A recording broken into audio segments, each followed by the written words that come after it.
think this is a joke. You don't have to give me your attention. I had a student last week that told me my classes at OSU, he looked forward to them because it was a really good spot to take a nap. It's always kind of I humbling. don't think I would have said that.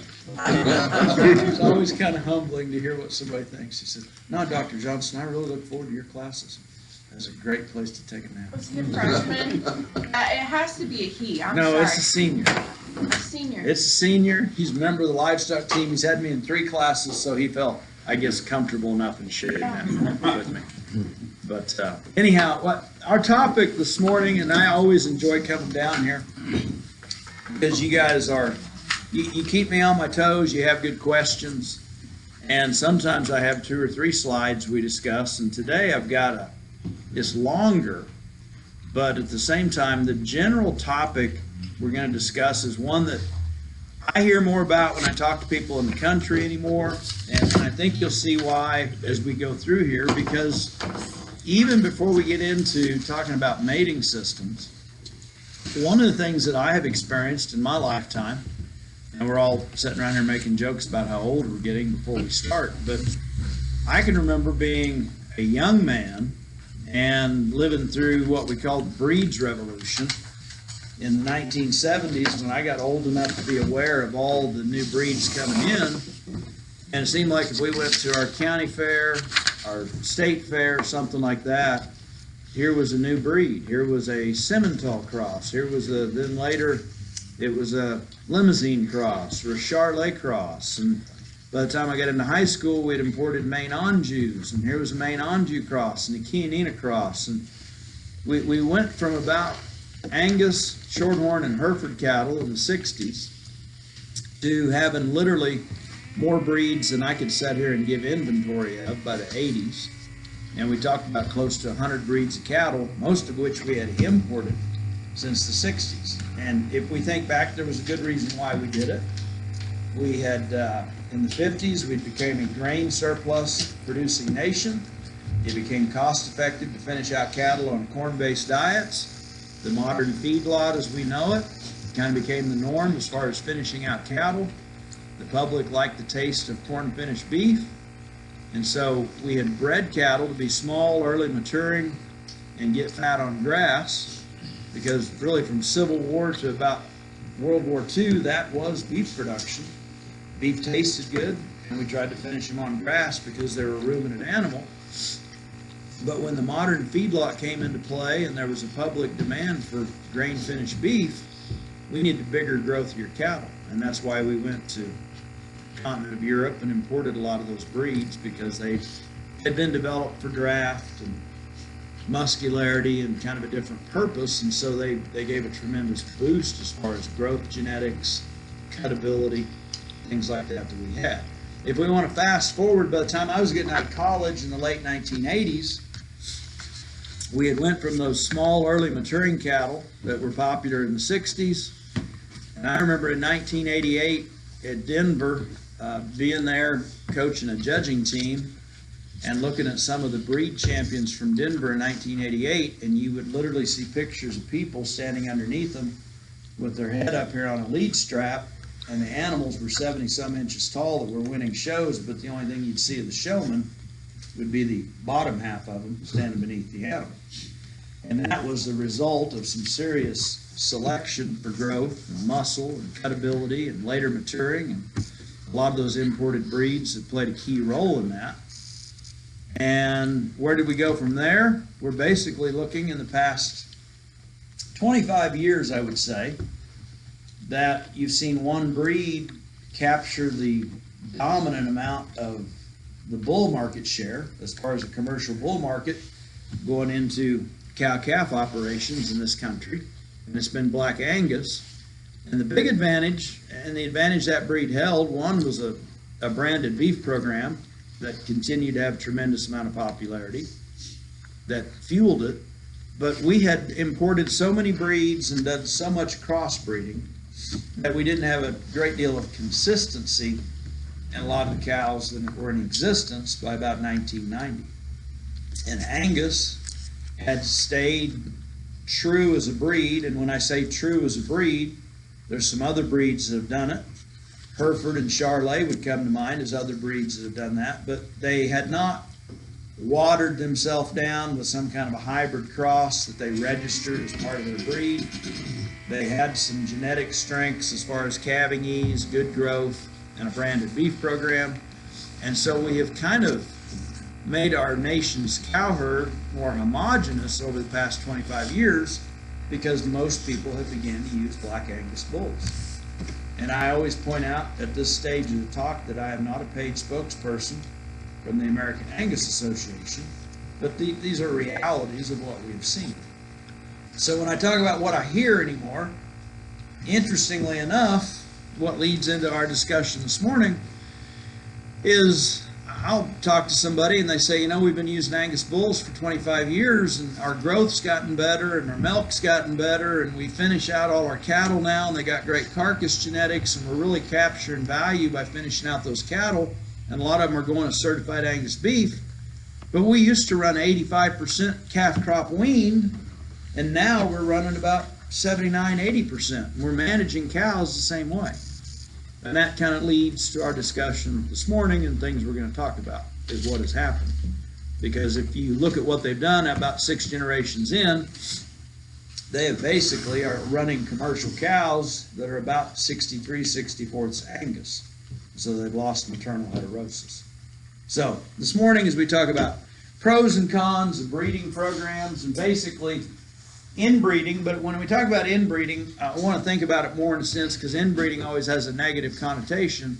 If we think about any purebred animal, whether it's a Yorkshire hog, an Angus bull, a red Angus bull, a Charolais bull, I won't use sheep as an example because I don't know that they've stayed very pure, but inbreeding was the means to develop all those breeds in the first place. Once upon a time, somewhere in France, somebody found all these albino white cattle and decided they were going to be Charolais, and they began to breed them to each other. And it was a result of inbreeding that Charolais cattle had distinguishing characteristics. They looked like Charolais. You could count on every generation of them coming out white. Same thing happened with Angus. Same thing happened with Herefords. And those things that we typically associate with distinguishing breed characteristics are a result of somebody deciding they were going to run a selection program of those cattle with those distinguishing characteristics and made them together and develop a breed. And that was effectively inbreeding that led to the formation of any of those things. And so breeds are critical when we think about breeding systems and having the means to crossbreed and reap the dividends of it. So when I talk about genetics and animal breeding, I always begin this with this topic, and I put this on the board in my animal breeding class, the first day of class, because these are fundamental things that we always get back to. Phenotype of the animal is the level of performance in any trait. We can say it's weaning weight. Use that as an example. And that phenotype, whatever we measure, is equal to the genotype of the animal, which is set at conception when sperm meets egg and fetus begins to develop. Genotype of the animal is set, but how much that animal performs or what level of, say, weaning weight it achieves is relative to the environment that it's going to live in. And the environment is everything that's not genetic. Environment could be, did we have a good summer of growing grass for a spring-born calf like we had this summer? So the calf could wean off heavier because its mom got more to eat, it got more to eat? Or did we live through a summer like 2011 or 2012 where it's 118 degrees, doesn't rain for 3 months? The same calf genetically might have weighed 150 pounds less because there wasn't a lot of nourishment, because there wasn't much moisture. So the environment's the non-genetic component. As importantly, genotype really has 2 components to it, and that's the focal point of what we're discussing this morning. Genotype splits out into either the effect of individual genes, which we think of as breeding value or additive genetic merit, where every gene has got some kind of impact on lots of traits. We know that in quantitative traits like weaning weight, birth weight, yearling weight, we estimate there's over 100,000 pairs of genes in the beef genome that's got some kind of an impact on all those traits. Maybe they're worth a few ounces, maybe they're worth a few pounds, maybe they're worth negative ounces or pounds, but there's lots of genes that impact a trait like weaning weight. But the individual effect of genes is what we think of as breeding value. Gene combination value is the way genes pair. I'm not here to teach genetics, but basically, if we think about biology, all genes occur in pairs because they're the locus on a chromosome. Chromosomes occur in pairs that are similar in shape and size. When you think about sperm meeting egg and a zygote and embryo being formed, one half of the genetic material comes from the female parent, one half of it comes from the male parent, and those homologous chromosomes pair back up, and that's what is fertilization and the beginning of life, so to speak. And so the way genes pair is where we get into gene effects like dominance, recessive, overdominance, things like that. Why can we take a polled bull, mate him to a horned cow, and get a polled calf? We can because the polled gene is dominant to the horned gene. So even though the calf got a horned allele from its mother, the calf itself is going to be polled. So that's a gene pairing or non-additive factor that we get out of gene combination value because one allele is dominant to the other allele. So we got those two basic components, and that relates to selection and mating.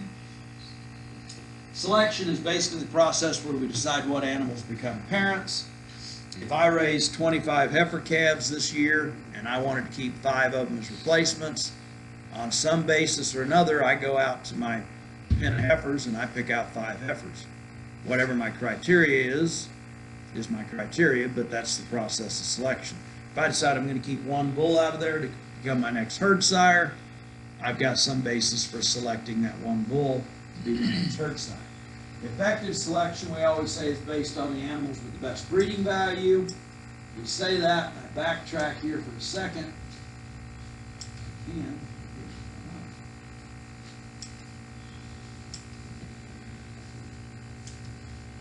Oh, there it is. Because phenotype equals genotype plus environment, if we start thinking about levels of performance, we know that the environment can't be passed on from generation to generation. It's literally a day-to-day thing changing. So we want to select for genetics, and if we think about genetics having 2 components, we can't count on a pair of genes being passed on. Only one of each gene pair gets passed on in sperm or egg to the next generation. So breeding value, the effect of individual genes, is what we want to base selection on in order for it to be effective. Mating, on the other hand, the big thing we do in breeding systems, when we decide which bulls get mated to which cows, we are making matings that are going to influence gene combination value. If I got a set of Angus-based cows and I go out and get myself a Hereford bull, my objective is to crossbreed and create a Hereford Angus cross that I know, if that's my first generation of doing it, I have got a non-additive effect due to gene pairing. At every locus, a Hereford gene is going to pair with an Angus gene. And because of that, I get the biological phenomenon we call heterosis or hybrid vigor, which is a wonderful thing in and of itself. A minute ago, we talked about how inbreeding is a key to developing breeds. The whole point of developing breeds is so we can eventually cross breeds that complement each other and get heterosis. The problem is heterosis cannot be counted to be passed on, because if I take this first generation of crossbreds and I mate them to each other, I'll tell you a story, which I'm always guilty of. Relate back in time.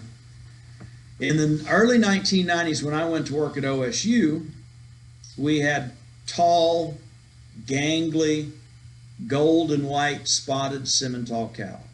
Had a lot of them. Gold and white, tall, gangly, high milk, kind of hard doing Simmental cattle.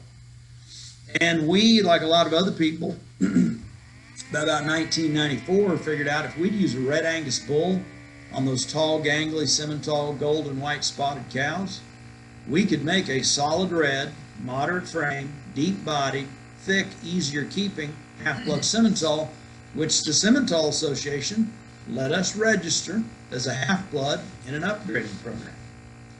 And the first generation of those we raised, I thought that I should deserve an award for animal breeding. I tore my rotator cuff for patting myself on the back. I was constantly complimenting Cindy Pribble and Joel Birdwell, what geniuses we were, that we had figured out what to do here. And we had literally F1s is what they were. They were registered half-blood Simmentals that were right in the middle of where we'd been with those other two breeds. And I thought we'd figured something out that was just unbelievable. So what we did was took those and mated them together to make an F2 generation. And all those solid colored, moderate, deep, wide, half-blood Simmentals in the second generation, Simmental genes paired back up with Simmental genes. Some Simmental genes continued to pair with Red Angus genes, and some Red Angus genes started to pair again with Red Angus genes. And we went from a generation of moderate, deep, wide, solid marked back to tall, gangly, spotted in some cases, something that looked about like their parents did in some cases, and some that were back to solid red, belly dragging, pot bellied. I mean, it was literally a lesson in gene segregation. And after I looked at those for a while, I developed bad posture because I was walking around shaking my head thinking how stupid I must have been to have tried that again. And so that literally serves as an example of why we say gene combination value, that first generation we cross them, is a wonderful thing.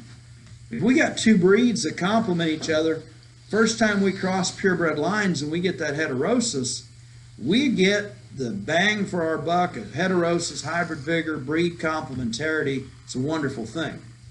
The problem is that when we make crossbreds to crossbreds, we suffer from something I've heard referred to as mongrelization. The animals don't breed as true. And when I talk about breeds that have maintained identity, and I mention a handful of breeds that have not watered down their registry by letting people register cross. I mean, there are literally, we may have discussed this before down here, there's certain breed associations, you have to be 6% that breed in order to get a registration certificate. And I mean, they're just trying to print paper for money is basically what they're trying to do. There's no breed identity in them left. And so that, again, leading into the stuff we're talking about. So why do we inbreed? What are the effects of inbreeding? And realize that you're sitting out here and you've got a herd of Herefords or Angus or Charolais or Red Angus or any of that stuff. Every generation that you're running your purebred seed stock operation, you are effectively inbreeding. Because all those breeds are pretty highly related. Otherwise, all Angus wouldn't be black and polled. All Herefords wouldn't be red with white markings. All Charolais wouldn't be white. All Red Angus wouldn't be Red Angus and polled, if you follow what I'm saying. So what are the impacts of inbreeding? We increase homozygosity. Homozygosity is meaning that at every locus that we got a pair of alleles, those alleles are more alike. And if we have, as far back as we can go, if we think about most of these modern beef breeds we have now, we got pedigrees going back on them 50 to 100 years. We've been maintaining a purebred status of them and inbreeding to an extent along the way. Now, there's degrees of inbreeding. If I take the sire of these heifers and decide that I like this family so much that I'm going to make the sire back to his daughters, I'm inbreeding a lot more tightly. And we have learned in the days of DNA typing like we're in now, not to turn this into a DNA discussion, but the old standard assumptions that we used to think that if we've got a set of half sibs, if we got a set of calves that are all sired by this bull, means they're 50% related.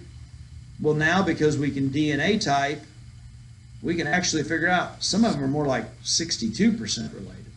Some of them are like 58% related.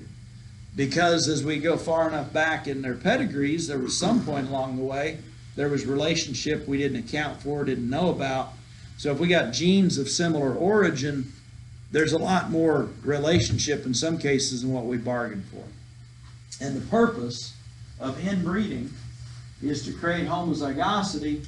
And the wonderful thing about homozygosity is it results in prepotent breeding stock. What does prepotency mean? It means an animal whose offspring is very much like itself and is more uniform. What do we like? And when I talk about purebred registries that have maintained a genuine purebred status, and I mention the ones like Angus, either black or red, Charolais, Hereford, Brahman, and there's others, I'm just here going off the top of my head. They have maintained a purebred status. Those breeds are more prepotent. And I don't know if any of you are limousine breeders, and I'm not saying this to bash that breed, but there was a time at the beginning of my career, the limousine breed was praised for how prepotent it was. And people went and bought purebred limousine bulls because they said there was very few breeds you could use that one set of calves sired by a purebred limousine bull, they would stamp them, they would be muscular, they would change them, and you saw prepotence in limousine. What did the Limousine Association do about 20 years ago? Jay's Willie, what they do? Brought in the Angus or Limplex or whatever They developed a program called Limplex, which meant you could use Angus bulls on limousine cows and register them as Limplex, and they were 50% limousine. And they've been doing that for about 20 years. And again, this is not a issue of talking about what's right or wrong, but the point is, after about 20 years of this, I don't hear anybody talking about, boy, I need a limousine bull. They're prepotent, they'll stamp a set of calves, you can tell they're sired by a limousine bull.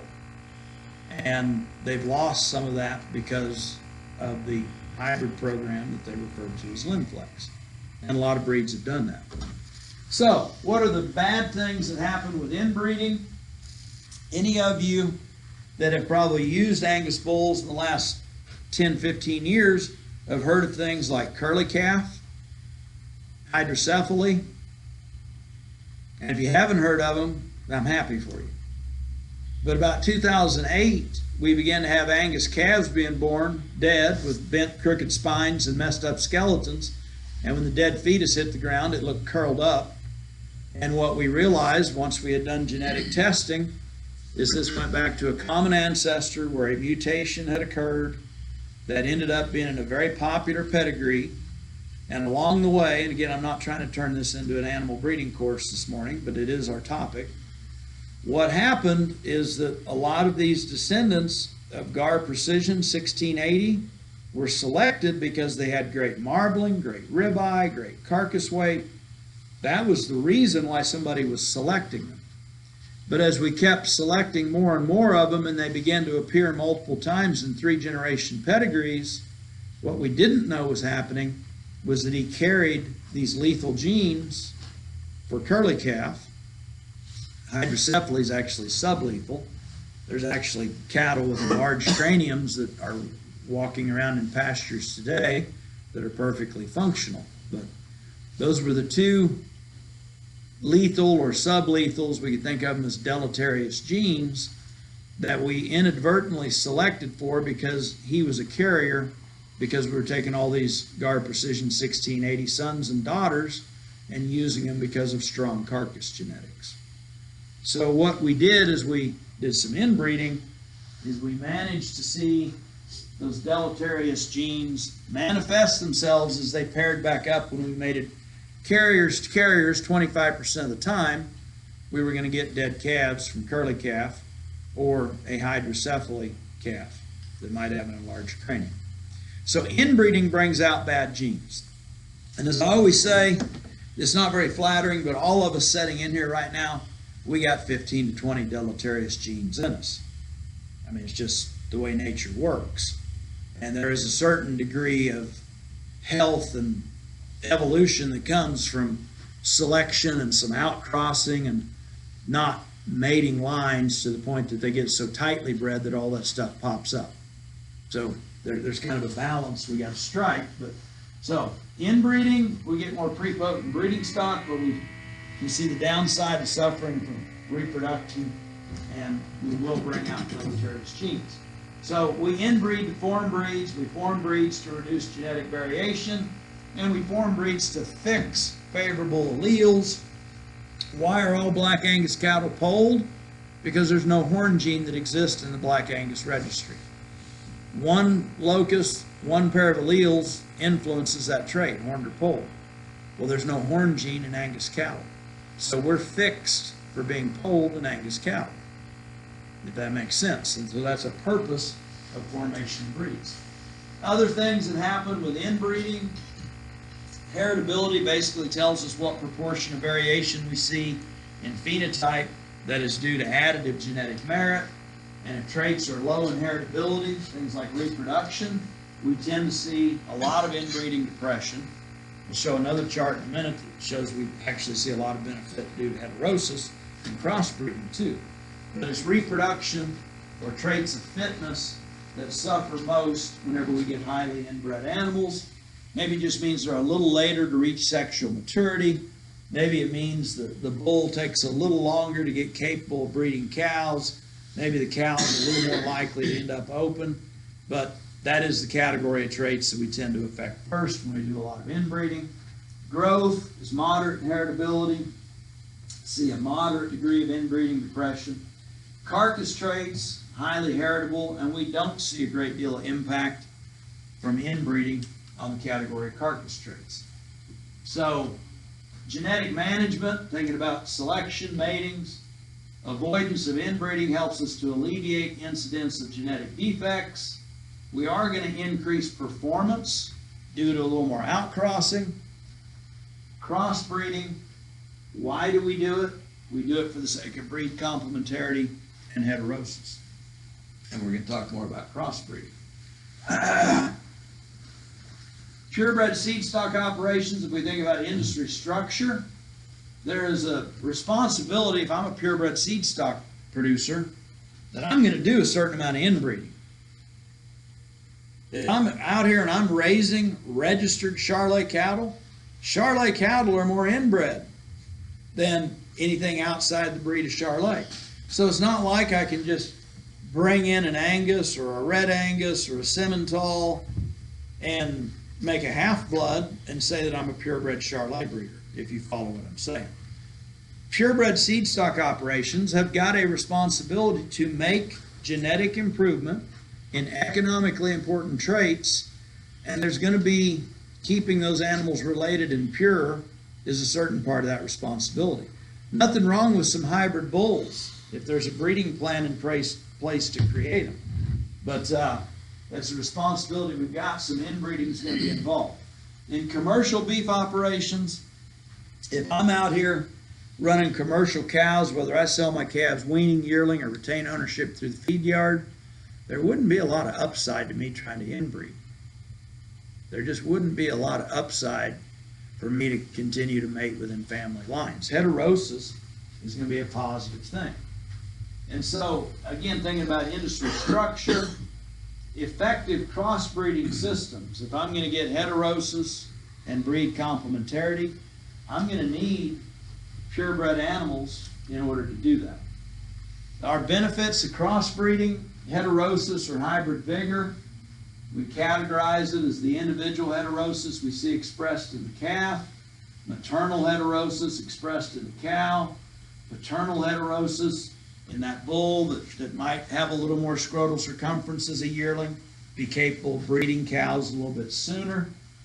Breed complementarity, we think of it as, why is the Black Baldy Hereford Angus cross cow considered such a gold standard in so much of this country on a maternal basis? It's not like Angus and Hereford look alike or perform alike or have a lot of breed similarities, but they complement each other really well. And so that cross leads to good things based on what we get from both. Heritability as it relates to heterosis and hybrid vigor. Typically, if the trait is low in heritability, which means additive genetic influence doesn't account for as much of the variation, The non-additive component, or the gene combination effects, are more responsible for the variation we see. And so reproductive traits benefit immensely from crossbreeding. If you remember nothing else from my talk this morning, if you are going to capitalize on heterosis in some place in a commercial cow-calf operation, have it in your cow herd. Then your cows are more likely to get pregnant every breeding season, more likely to raise and wean a calf for you every year, because it's in reproduction where that crossbred cow, because there's such a high level of heterosis, benefits you a great deal. And that's why I get back to that previous slide. In commercial operations, it doesn't make a lot of sense for us to do much inbreeding because we're going to suffer in reproduction. Okay, you got this Hereford Angus dog.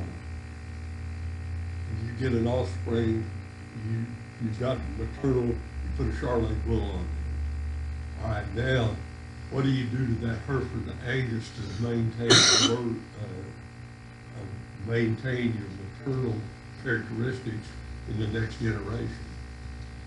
Well, we got some slides coming up where we're going to get into this. Eventually, if you want to run a crossbreeding system, and that little history recap that I was referring to earlier is it's a good lesson in history, because if we just crossbreed for the sake of getting heterosis, we eventually run out of breeds we want to use. So there comes some point, if I know a black baldy cow is what I want, I'm going to start a rotation where I'm using maybe the first generation's an Angus bull on the Hereford cow. I make those black baldies, I bring back a Hereford bull on them. That next generation, I bring back an Angus bull on them. And I realize I'm not maximizing individual heterosis. There we go. I'm not maximizing individual heterosis as I continue through that two-breed rotation.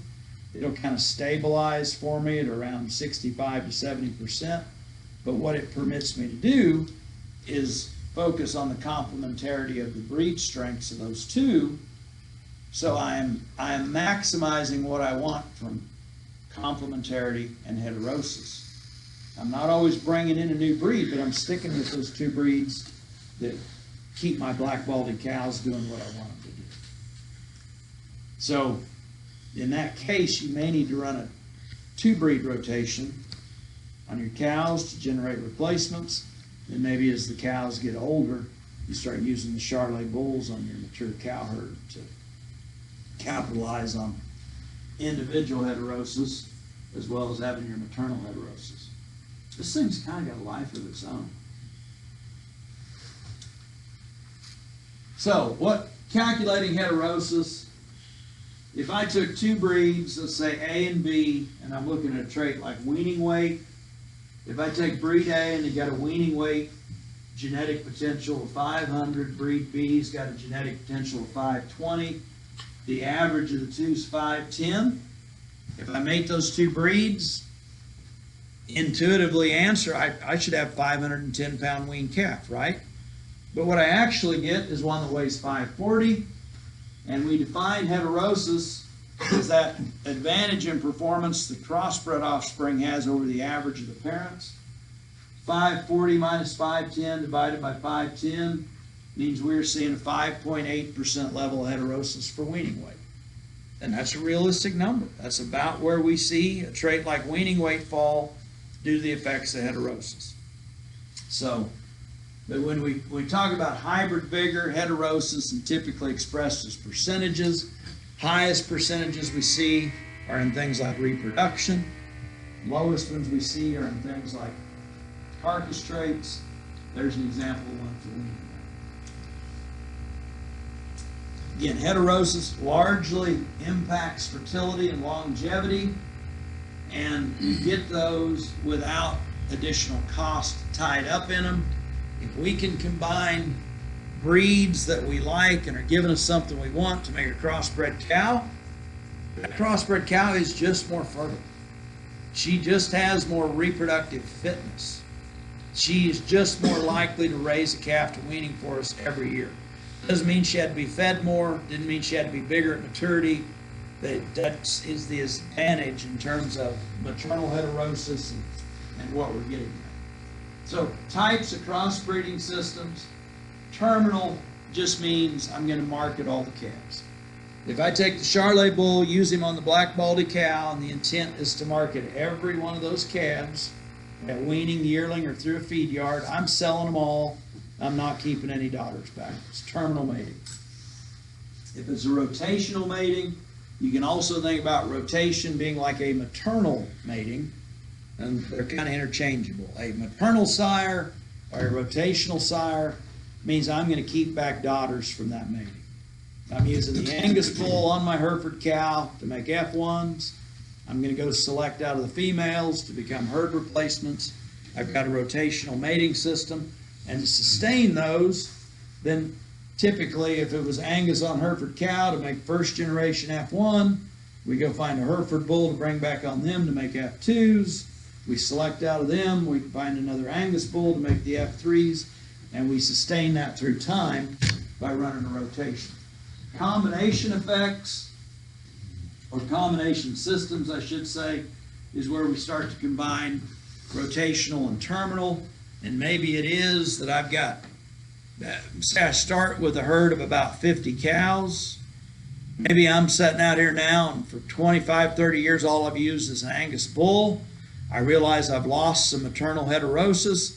I bring in a Hereford bull, use him on those cows, make myself some baldies. I start going through the generations, doing that rotation. I get hybrid vigor back in my cow herd, and I'm generating replacement females out of those 50 cows every year. And eventually I get out here, maybe when the cows become 4, my black baldies, I bring in some kind of a terminal sire cross. Maybe it's a Charolais, Limousine, whatever. But a higher growth bull, more muscle, more of an objective of making a better feeder or finished calf, I'm going to sell all of them. And so I got a percentage of my cow herd back here where I'm running a 2-breed Hereford Angus rotation to make my replacement females. Eventually, when my cows get old enough, I match them up to a higher growth bull to make maybe a growthier feeder calf that I can capitalize or capture a little more value out of there. But that's what we're getting at when we talk about combination system.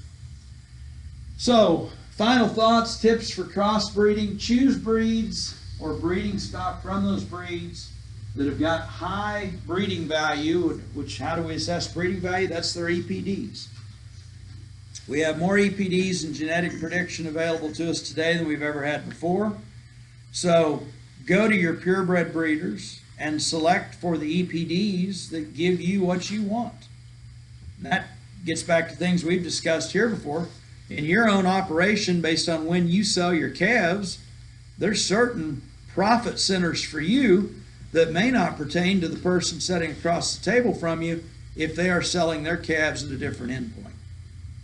Follow what I'm saying? So go to your purebred seed stock breeders, select bulls based on EPDs, genetic merit, and use those if you plan to in some kind of a systematic crossbreeding system where you get the most bang for your buck. And we kind of already just talked about this. Make sure the animals you're selecting fit your production environments and your marketing intents.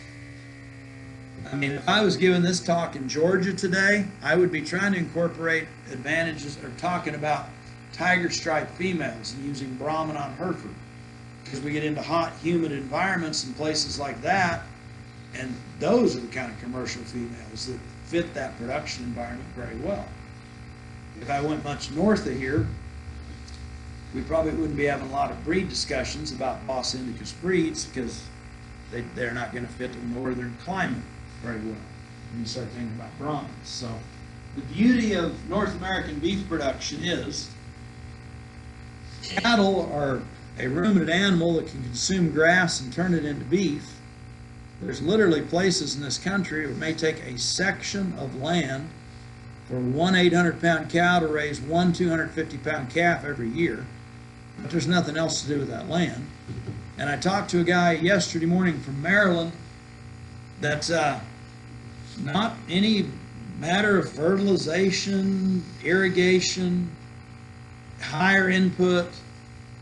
He runs a cow to every 8/10 of an acre. Be nice, it'd be nice, but I mean, that's literally what he's talking about. What's the price of his land? Exactly. And he wasn't from Maryland. That was actually Nick Pope. This is in New Jersey. But, they could run on average. It's about a cow to an acre, but in fact a little bit better because it's rainfall, soil type, everything permits it. So that we got all the variation in between. Obviously, in some of those good situations for grass, bigger cows that can raise bigger growthier calves fit that production environment better. And if you're in some of those harsher environments, a small cow that can just raise a calf fits that one better. But it's not like there's a one size fits all. When you crossbreed, and then back to some of the stuff we talked about earlier, beware, variability can increase at the beginning, and it takes time to establish a consistent level of heterosis. When we start our two breed rotation, Hereford Angus that I keep making an example out of, when we get to that second generation, depending on whether it was the Hereford bull that came back or the Angus bull that came back, if we brought back an Angus for the second generation, we're probably going to see some solid black calves. If we brought back a Hereford for that second generation, we're probably going to see more of them that are chromed up. So it's going to take a generation or two to stabilize, but as you work through it, they're eventually going to start looking alike and being very consistent. So it's just part of the process. But beware that you make sure and use things you want. Don't just use breeds for the sake of saying I'm crossbreeding and getting heterosis. Eventually, you run out of breeds that fit what you need. And ask yourself, does this breed contribute genetics which are important to me?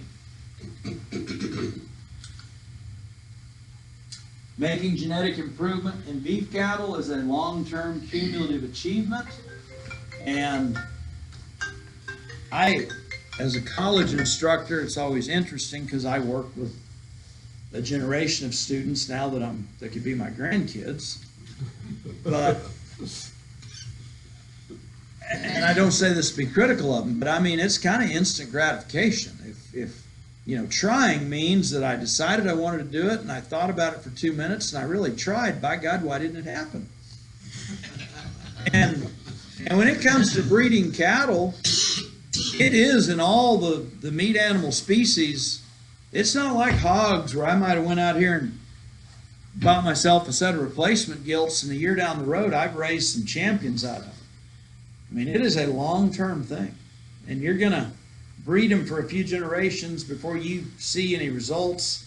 And you literally can get 20, 30 years into it before you know if you're doing a really good job. But the genetic impact is profound. I mean, as I always say, the impact of a gene, when we think about those additive effects of genes in isolation, it's not like they get watered down. It's not like they change. If that gene keeps getting passed on through the generations, it has the same impact today that it had eons ago, whenever it first got formed.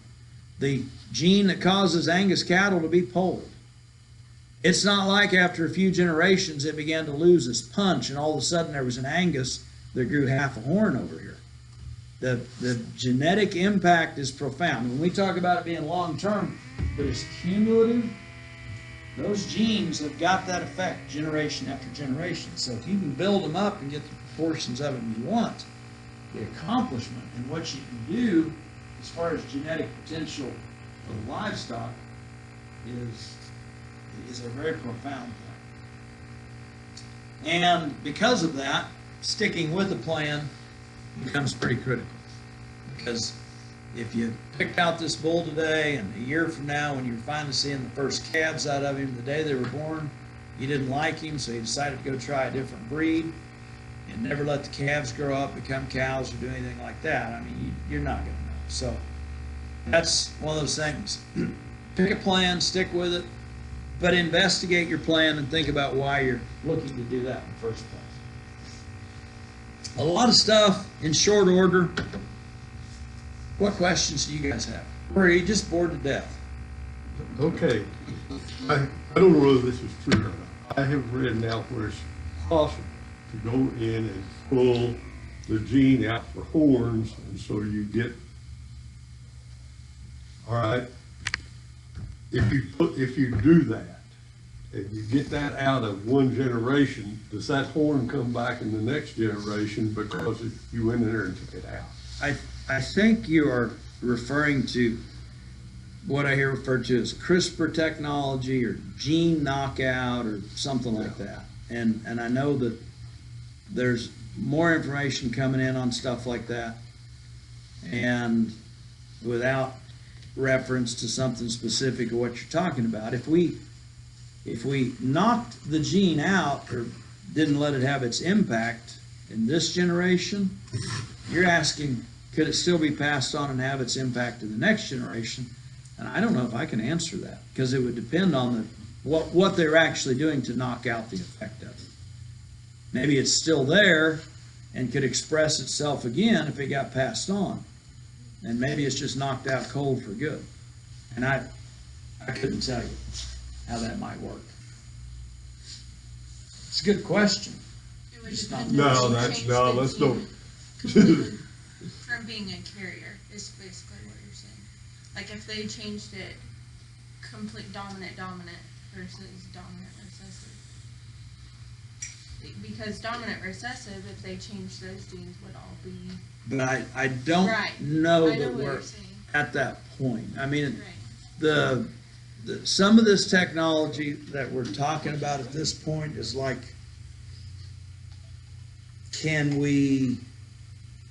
it's very specific to a gene at a certain locus. I don't know that we're at a point yet where we could pick and choose. We don't even know the impact of all the stuff in the genome. But I don't think we're yet at a point where we could pick and choose, hey, we don't like this, so let's go over here to this locus. And we may be someday. We may be someday. The polled Holstein, they took the Angus polled gene and put in Oh, is that how that, they edited. Transgenic. Yeah, they added, gene edited. And then, but that's never, it's still in, they did it and it got the articles, but it's still in the pilot project because everybody's kind of scared to roll that out and see what the FDA is gonna say about a polled Holstein. well, if you're against GMO, then you can't eat that animal. So, anyway, it's Can't still, eat anything if you're against GMOs. they did it, but the other deal was that there was more, there must have been more to that gene because the pictures of those cows went from having the Holstein drink out of a Coke bottle head to having a beefy, short, Angusy looking. So there might have been some other additive genetic effect to that gene too. They might have run over a little bit. But yeah, like, yeah, you tell you where you got the gene because it Holstein cow with a little head like that. I've got a question about, is the outcross of Red Angus far enough away for heterozygote from the Black Angus? I mean, Black Angus will take, or the Red Angus will take Those Black would be Angus? two highly related breeds because we only go back in the whole scheme of things. To the 53. If we think about 58. Herefords becoming polled Herefords and Angus becoming Red Angus, talking about a mutation of the locus that introduced a red gene into Angus cattle, a polled mutation that introduced that gene into horned Hereford cattle. And so if you look at like Meat Animal Research Station data that gets collected in Nebraska where they've studied all these breeds and breed crosses for about 50 years, you'll see some heterosis. But if it's a trait like weaning weight, if you're crossing polled Hereford, horned Hereford, Red Angus, Black Angus, you might be seeing a fraction of a percentage where the most other breed crosses are showing somewhere closer to 5 to 7%. Because it literally depends on how outcrossed they are.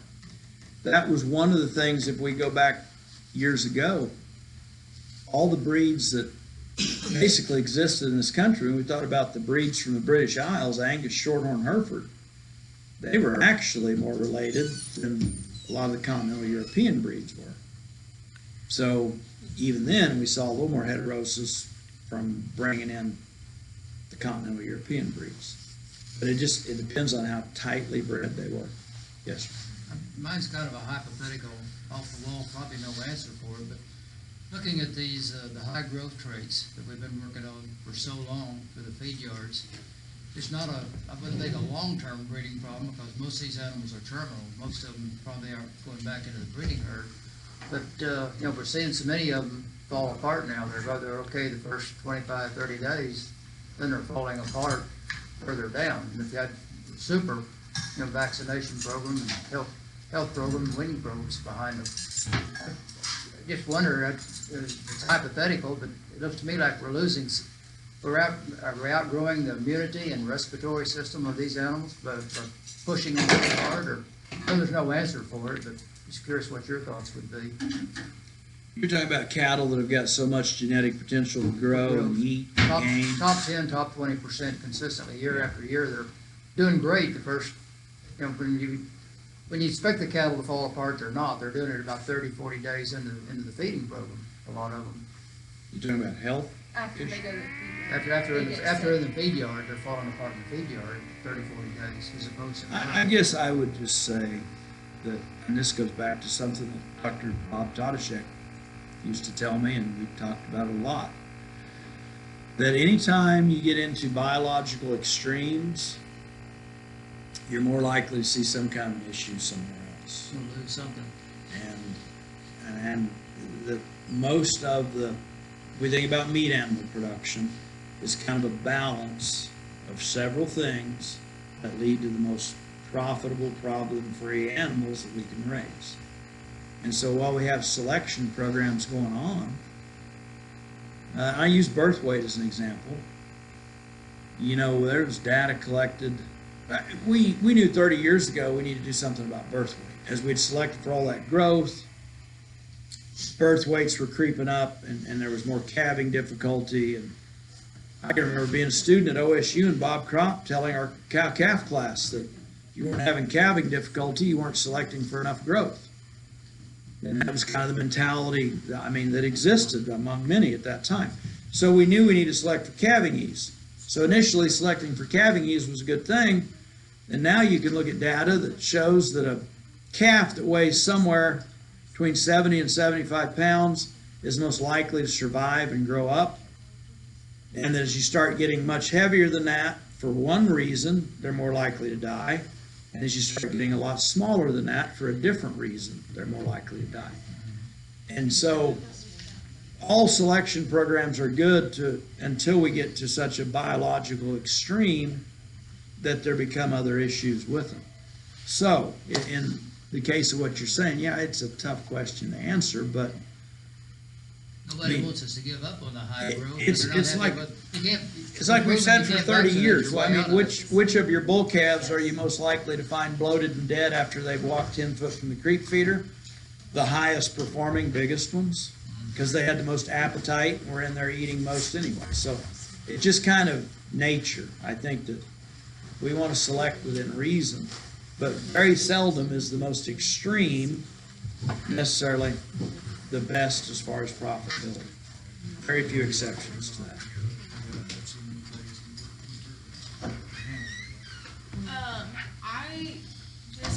I'm sure you got your point across, but I had an aha moment on inbreeding, and it was actually, I'm kind of embarrassed to say what it was on Dr. Phil about second cousins getting married and procreating. But it's the same application. Even though your genetic compound might have a 5% risk of a certain disease, if you do not crossbreed and widen your gene pool, that essentially doubles. All of those risks double. If you have heart defects, anything like that, you're doubling those. So it just really made me think of it differently, I guess, because it was human versus cattle. Well, prepotence, you double the strengths and you double the weaknesses. Right.